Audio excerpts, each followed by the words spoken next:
Hi guys, and welcome to this week's episode. You can finally be with me here in the garden. Now, the weather's not looking promising, the sun isn't out, but we're out here. We're going to make the best of it. So I thought I would explain this week's video to you. So I have been out this week again, foraging in my local orchard. And this week I have got elderberries, so I'm going to make some elderberry cordial this week. This can be used as a cordial, obviously, like a squash. You can just add water or sparkling water, or it can be used as a fruity base for a cocktail. So you can use it for either. I prefer it as a cordial. I know I had a comment on the last video saying, what about people that don't drink alcohol? So hopefully this will cover your bases.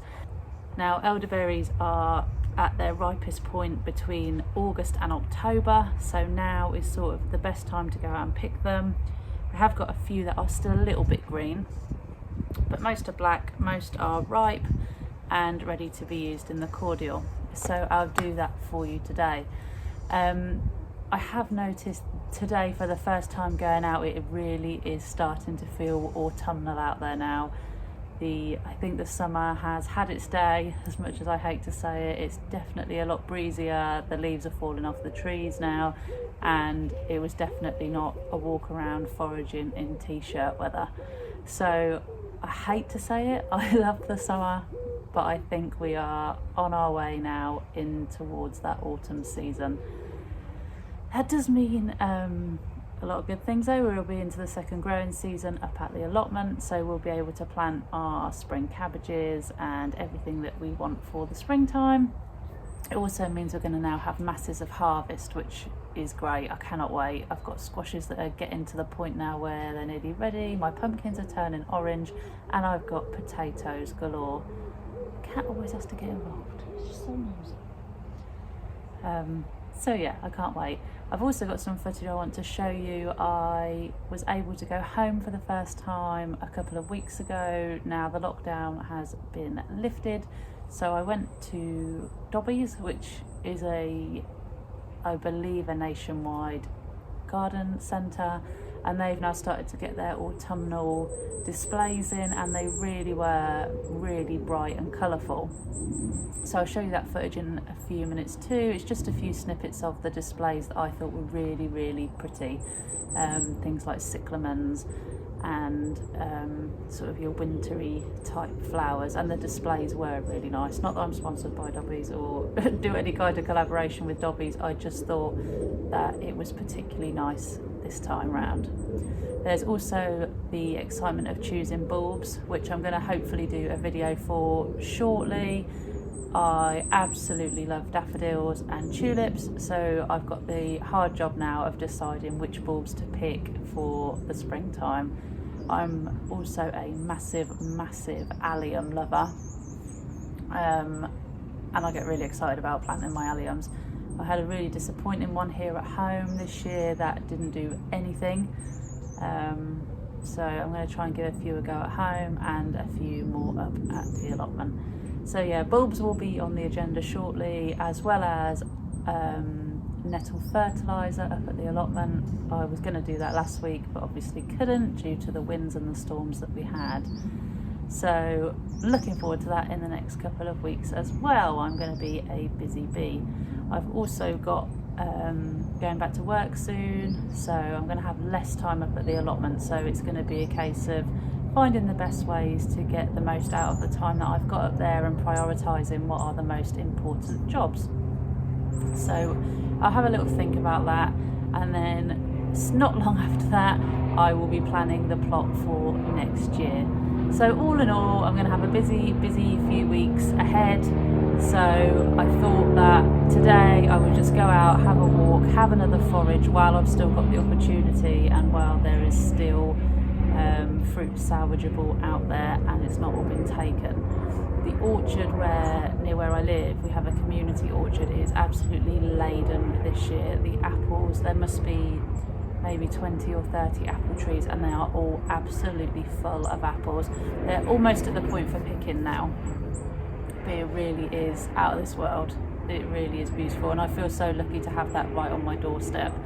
So going out and picking the elderberries this morning was great fun as well. I always get loads of people come up to me as well and sort of say, what are you doing? Why are you picking them? And end up talking to them about all the recipes and what I'm going to be doing with what I pick, which is great too, because then other people have a go at making the recipes.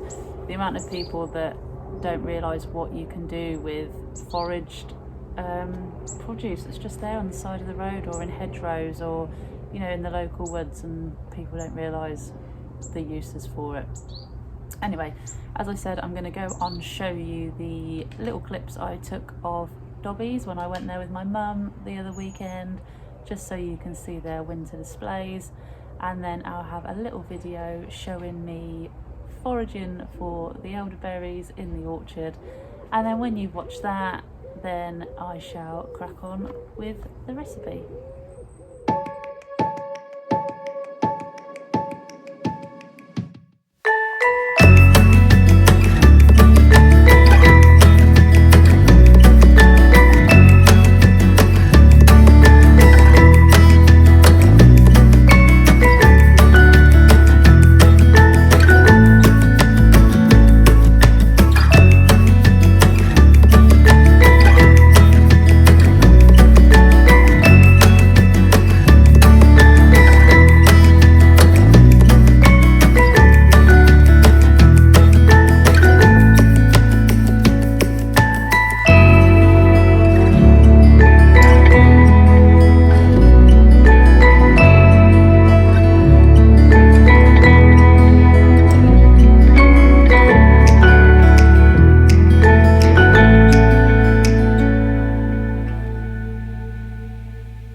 Okay, before we start, you need to spend some time just getting the elderberries off of the stalks. Elderberry stems are actually poisonous if eaten in large quantities, so it's better to just get rid of as many stalks as you can. You can do it with a fork, but I don't actually mind sitting while I'm watching TV and just pulling the berries off individually. It doesn't matter if you do get little bits of stalk in there. We are going to be straining the cordial when it's finished, so don't worry too much about little bits, but just try and keep as much of it out as possible. Like I say, I don't mind sitting doing it whilst I'm watching TV. I find it weirdly therapeutic, so I'm just going to sit and do that now, so when we get round to actually doing the cordial, I haven't got to spend the time sitting and preparing all of these elderberries whilst I'm trying to do everything else. Okay, so as you can see, I have picked all of the elderberries away from the stalks and I've put them all in a bowl. I've given them a rinse first. Obviously you never know what might be on the berries, so they've had a good rinse and they're now nice and clean. Other things you're going to need for this recipe: so 300 grams of elderberries, 210 grams of caster sugar. You're going to need a tablespoon of lemon juice and half of the lemon rind. You're going to need 500 mils of water. Further equipment you're going to need is a wooden spoon. So when the berries are cooking, the only thing you need to watch out for is to skim any froth or scummy bits that come on the top of the water. You'll need a grater to grate your rind, a funnel and bottles, obviously to pour the cordial in when it's ready. You need to make sure these are sterilised first. Obviously the funnel as well, as you're going to pass the cordial through it. And you're going to need a muslin or an old tea towel so we can strain the berries out when it's cooked. So the first step is to add your berries to the water. So just that straightforward. Just get them all in there.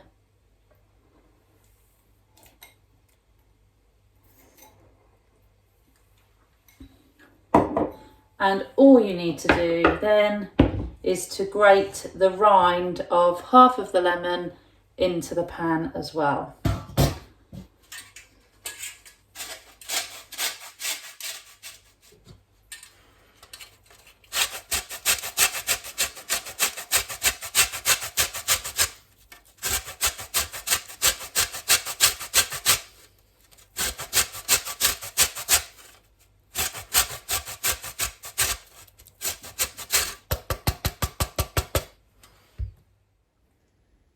Okay, I've now put my pan on the hob and I'm going to cook it on a low heat for around 30 minutes. I will come and check on it periodically just to make sure there's not any scum floating on the top. If so, I'll use my wooden spoon to get it out.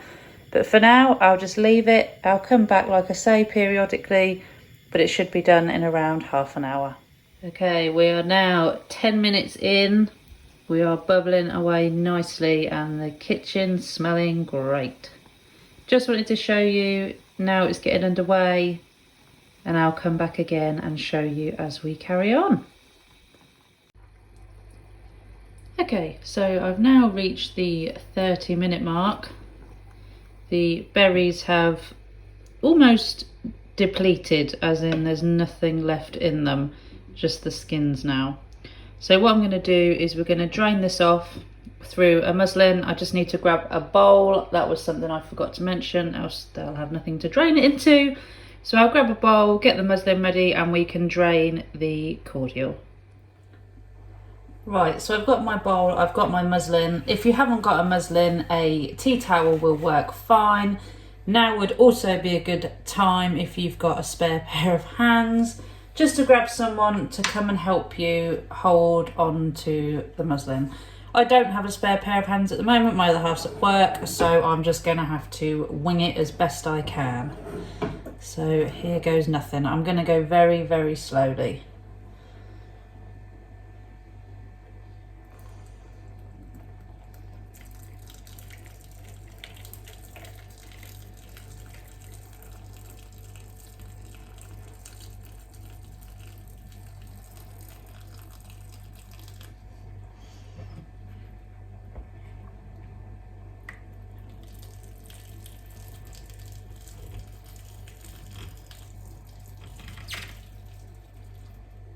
Okay, now that wasn't too bad. I'm just gonna get the rest of the elderberries out. And what we're gonna do is, when the elderberries are all in the muslin, we're just gonna press on them just really gently, just to give them a little squeeze, just to make sure any leftover juice is out.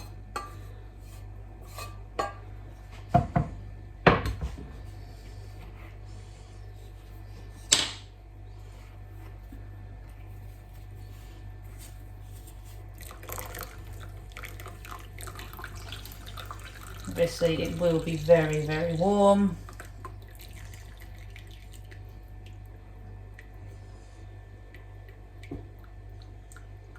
Okay, so I'm just gonna hold my muslin on the side there and just give the berries a little squeeze.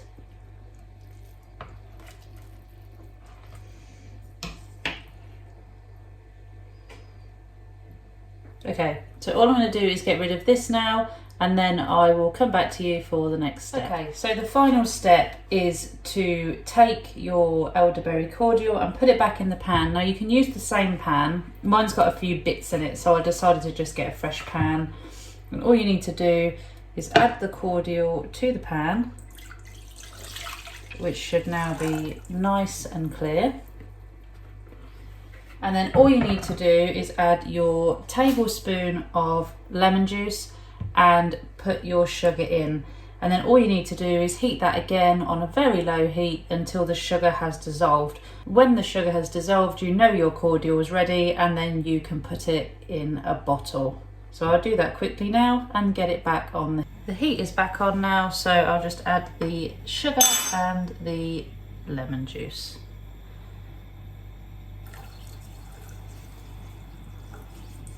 Obviously, when the sugar has all dissolved and you've added your lemon juice, once you think it's ready, just let it cool a little bit and just taste it. If you need to then obviously add more lemon or add more sugar, you can do it at that stage. There's nothing worse than bottling it up and then going to drink it and realising it tastes too tart or too sweet. So just make sure you keep your lemon and just a bit of extra sugar on hand, just to make sure you can alter it. So all I've got to do now is wait for the sugar to dissolve, and that's it, we're done.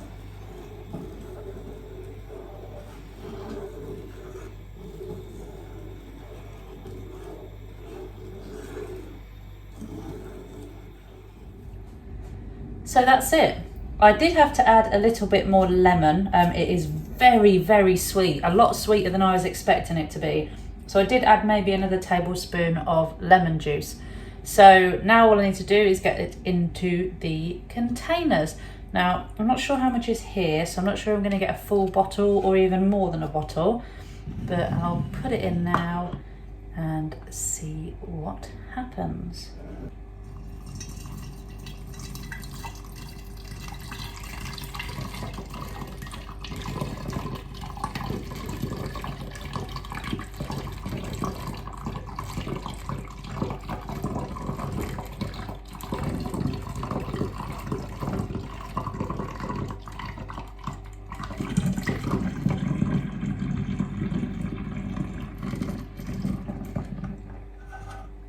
Okay, there we have it. So it's probably about 3/4 of a bottle once you take into account the neck of this bottle. So that is that. It was that straightforward. There are a few steps to this recipe. I'm just going to get this sealed now while it's still warm. And that is it. The colour of that is amazing. But that is it. Elderberry Cordial, all bottled and ready to go. So don't forget to label it. Everything I seem to be making at the moment is purple, so everything is looking very similar. So yeah, make sure you label it. You can store it in the fridge once it's cool, or you can leave it out. I can't imagine in my house this is going to last very long. I will serve it with cold sparkling water, but like I say, you can serve it with just regular tap water, or you can use it as a sort of a cassis or blackcurranty type berry base for a cocktail. But that's it. That is the whole recipe. As always, if you liked the recipe, please give me a like, and you can always add a comment. And if you'd like to see more of my future videos, you can also subscribe to my channel. God, I can't get my words out. But that is it from me today. I hope you enjoy the cordial, and I will see you all next week, where I will get cracking with that nettle fertiliser. Have a great week, everyone.